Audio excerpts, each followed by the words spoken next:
दोस्तों हम गए बाजार एक किताब लेने के लिए, एक बुक लेने के लिए। उसकी जो कीमत थी, जो प्राइस था, वो था 94 रुपये। हमने कहा ठीक है किताब दे दो। अब उसने जब दुकान वाले ने किताब दी, हमने जेब में हाथ डाला तो पता लगा हम पैसे घर भूल गए। मगर हमारे दो दोस्त हमारे साथ थे, सुरेश और रमेश। हमने इनसे कहा भाई तुम पे कुछ पैसे हैं? तो इन्होंने कहा कि हाँ हम पे 50-50 रुपये हैं। हमने इन दोनों से 50-50 रुपये उधार ले लिए। हम पे रुपये हो गए 100, 50 रमेश के, 50 सुरेश के। किताब आई 94 रुपये की। अब रुपये बचे 6। दुकान वाले ने हमें 2-2 के 3 सिक्के दिए, 2-2 रुपये के 3 सिक्के। अब हमने सोचा कि इन्हें घर जाके भी देने 50-50 रुपये, तो जो पैसे बचे हैं उनमें से कुछ पैसे इन्हें यही दे दें, रमेश और सुरेश को। तो हमने 2-2 के सिक्के दोनों को वापस कर दिए, 2 रुपये सुरेश को, 2 रुपये रमेश को। अब हमने लिए थे इनसे 50-50, 2-2 हमने वापस कर दिए, तो इनके बचे हम पर 48-48 रुपये। और हमें 48 रुपये घर जाकर वापस देने थे।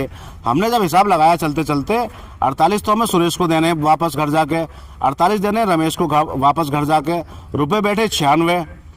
हमने कहा 96 कैसे बैठ रहे हैं? तो हमने 2 का जो तीसरा सिक्का था वो भी इनमें मिला दिया, तो रुपये बैठे 98, 98।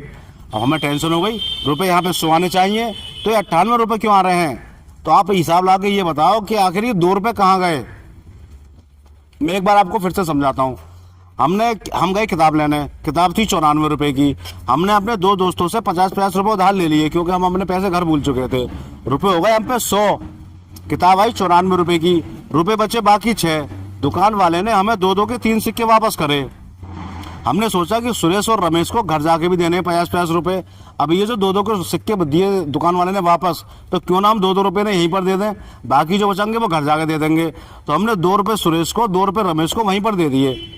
अब सुरेश के हमारे पास बचे 48 रुपये जो हमें घर जाकर देने थे, और रमेश के भी बचे हम पे 48 रुपये जो हमें घर जाकर देने थे। अब हमने रास्ते में चलते चलते हिसाब लगाया, 48 देने सुरेश को, 48 देने रमेश को। रुपये बैठे हो रहे हैं ये 96। अब हमने 2 का सिक्का भी जो हमारे पास तीसरा वाला बचा था 6 रुपये में से, वो भी हमने इसमें मिला दिया, तो रुपये हुए 98, 98, जबकि रुपये यहाँ पर 100 आने चाहिए। अब आप हिसाब लगाकर ये बताओ कि रुपये 2 रुपये आखिर कहाँ गए? ये 100 क्यों नहीं आए, 98 क्यों आ रहे हैं? आखिर इन सब हिसाब में क्या मिस्टेक है? हमसे कहाँ पर गलती हुई जोड़ने में, जो हमारे रुपये 98 आ रहे हैं, 100 कैसे आएंगे? और जिसने भी इसका सही आंसर दिया वो रियल में जीनियस माना जाएगा। आप हिसाब लगाइए और कमेंट करके बताइए। Thank you.